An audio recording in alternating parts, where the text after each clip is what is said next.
So I want to talk about three things. If fear is tangible, or to what degree fear is tangible, how fear can manifest in the church and in the hearts of Christians, and then how to evict said fear. So first, to what degree is fear tangible? When you're a child and you see a closet and it's dark and there's a coat hanging, your mind might think it's a monster. Even after your mom comes in, your dad checks goes under the bed, turns on the light, shows you it's a coat, turns off the light and walks away. If they don't take it off the hook or whatever, you still might think it's a monster. Even if they close the door, you still might think it's in there. Why? That's your brain at work, right? It's something you fear, you're afraid, it could be. Even if it technically isn't. You know it's not, but you still think it, right? Like it's still up here. I think that tangibility, like the tangibility of fear, isn't always rational based. Like you can't walk up, be like, there's no such thing as monsters, walk away and think that rational is going to get rid of all your fears. Because if that was the case, no one would have fears, right? You just tell them once, they disappear and you keep walking. That's not always how that is, right? You walk down a dark street at night, think you see a monster or an animal, a large animal. You know animals aren't out here. You know a lion's not there, but it looks like it. It could be, right? I think that again, the tangibility of fear isn't rational based, so it can't be defeated rationally, right? And the reason I'm saying it, I'm kind of setting it up this way, is because now, the second part, fear in the church. What is the one thing that women and men, Christian women and men, fear? Going to hell, being afraid of other people going to hell, right? The reason I say this is because the tangibility of fear is insane because it could lead you to do rash things. As a child, you might stay up all night, maybe keep on all the lights, ruining your sleep because you're scared. Maybe you run into your mom and dad's room every time you get scared, ruining their sleep and yours. You know it's rational. You know it's unrational to believe there's a monster in your closet, but yet that doesn't get rid of it. The same thing can be said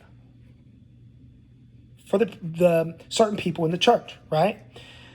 You're so afraid of going to hell or seeing other people go to hell that it could make you do irrational things. Not out of malice, but out of what you believe to be protection, right? Again, we're in the Bible, it talks about how Jesus calls us to spread the gospel. But in people's fear or even concern, they could do a lot of things that are not seemingly rational. Think of when they preach on the street in certain neighborhoods. Think of when they talk online. Think of when they do things like that and how it's nice. I've noticed from a Christian perspective, it's amazing. You're spreading the gospel. Amen. And then I had to get into the shoes of any and everyone else, any religious group, any ethnic group. And I started realizing that what Christians actually consider kind, sweet, genuine care may not always seem that way, right? You can't walk up onto a gay strip preaching and think that people are just going to listen to the word. They're going to get upset. Some people have said that that's because they know God's true. That's because they have demons around them. You need to pray for them. But what that also could be is you not understanding who you're talking to. We don't know their relationship with Christianity or people who've claimed Christ in the past. 1. 2, again, what that means. You're having fun. Somebody kind of puts a bubble in it, loud in a microphone. It seems attacking, right? Like, you're not just letting me live. You're coming after me. And, you post clips online talking about it, and it just seems so aggressive. Again, concern. I think that's really one of the bigger points, is that the tangibility of fear, how tangible it is to you, your concern of that thing can lead you to do things that, even if it's out of the goodness of your heart, you could be doing a lot of harm. You might believe that your best friend's boyfriend could be hurting her. So you do annoy her so much, go over and over and over. You ruin their entire relationship and you and her friendship because you believed it, regardless of whether it was true or not. That concern for that fear led you to do something very irrational, and you didn't even know it was irrational, which leads me to the third thing. How do you let that go, right? How do you get rid of that fear? The Christian response: pray to Jesus. Give it to God. You pray, you give it to God. He will help you. He's always there for you. He loves you. Which you should, right? Something else I've also found is that psychologically speaking, when you let go of something you've been holding on to for so long, that there is this sense of relief when you do it, right? It can be subconscious, but when you let go, when you really just stop stressing about it, it automatically helps you. And then I was like, oh, that makes sense, right? The Christians pray to Jesus and they're healed, right? They get saved. That, on one hand, is Jesus helping, right? But on the other hand, it's your brain actually letting go. Your brain is letting go. Jesus isn't coming down into your brain, taking it out, squishing it, and leaving. It's you letting it go. And while, yes, Jesus comes, takes it away from you, you're letting go. Because at the end of the day, there is nothing that Jesus can take from you that you won't give up. You can't ask God to take away your drug addiction if you're going to keep going. You have to let it go first, right? So it makes sense to me. And the reason I say all this, obviously, is to bring up certain issues and how fear and the tangibility of it and how tangible it is in your brain can determine the steps you take to prevent it. What I'm also trying to get at is that a man who goes to a pastor for help with a fear he has and a person that goes to a therapist can reach the same conclusion of happiness. And I don't think it's just a Christian thing. Like, if you don't go to God, the fear's never gonna disappear, right? I think that when if to any other religion, right, or ethical or philosophical thought, if they go to like a secular therapist and they coach them how to let go, that they will get to the same place. And I don't think that means that Jesus doesn't exist, but that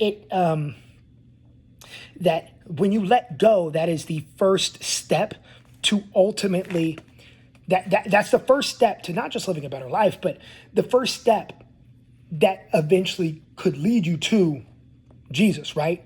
If Jesus is real, right? If Jesus is real and he's genuinely cares for everyone and meets every single person where they're at, then this will be the first step: letting go, being nice, letting go of things you can't control, the fears you have, recognizing that the fear you have of anything, whether it be hell, whether it be jail, whether it be getting cheated on, can actually lead you to do nasty things to people and yourself because you don't want it to happen, instead of letting go. I think that that's important because recognizing that fear or concern, because again, I know that not every Christian is afraid of hell or afraid of people going, but concerned. That concern can come off very rude, brash, irrational. I'm not, spreading the gospel is insanely important, right? But is it the right time and place to get up on a train, on a bus, people tired, exhausted, and just start talking? Or is that going to give a negative impression of Christians in their mind? So when somebody actually does care for them, another Christian down the line and wants to talk to them, they're going to dismiss them immediately. Why? Because you were concerned in that moment. Fear feeds on you being concerned, on you giving it time, on you being stressed about it. It can leave when you let go. And people give it to Jesus. People try to do different things with it. But learning to just let go is insanely important, right? I think that, especially in the church, right? Concern is amazing. And by all means, you want to spread the gospel, cool. But learning that this hyperactivity, this concern to just get it out there causes so much more harm than honestly not even doing it, right? You don't say anything. You're not causing anybody harm on the bus. But you get up and start preaching and preaching. People tell you to sit down. You're like, no, you need to hear it.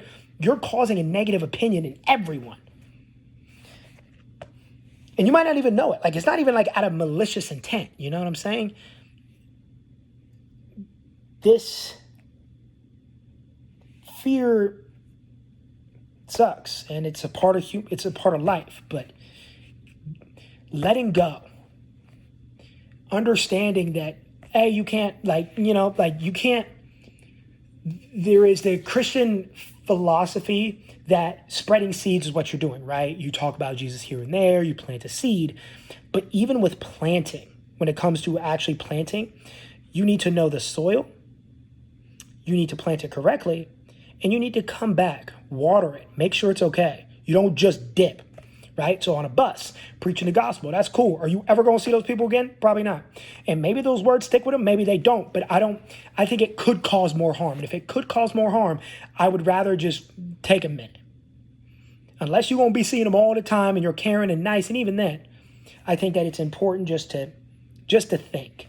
Because at the end of the day, what I'm trying to prove and what I'm gradually coming to a realization of is, if Jesus exists, then he not only does he meet everyone where they're at, but you can find him in any part of the world. Any part of the world, any ethical, philosophical thought, any religion, you can find him. There would be traces anywhere. And they might not be as simple as, my name is Jesus, I'm the Son of God, I died on the cross for your sins. It's not going to get there. It wouldn't start there, right? Otherwise, any atheist that say they've never heard would be lying, right? It said it would start small.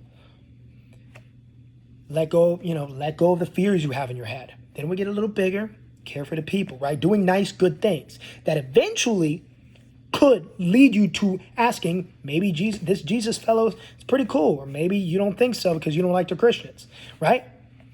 I think that is really what matters, and that this desire to be concerned with everyone leads people to do irrational things. And if we take a second, we take a breather, and we actually ask ourselves, spreading the gospel is amazing, but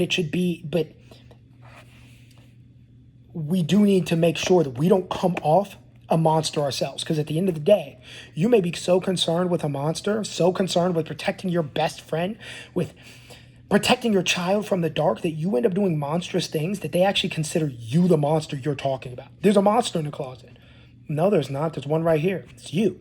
What? No, I'm not the monster. You've been acting like one all week. We need to take a minute. Take a minute. That's really all I was saying. I mean, that's one of the many things I've been thinking about. Just to take a minute, make sure we're all good, just chill, understand that everybody goes on their own journey to go where they need to go, right? And that's not a one size fits all. But just understanding that our concern can cause more harm than harmful people and harmful thinking can. Just, food for thought.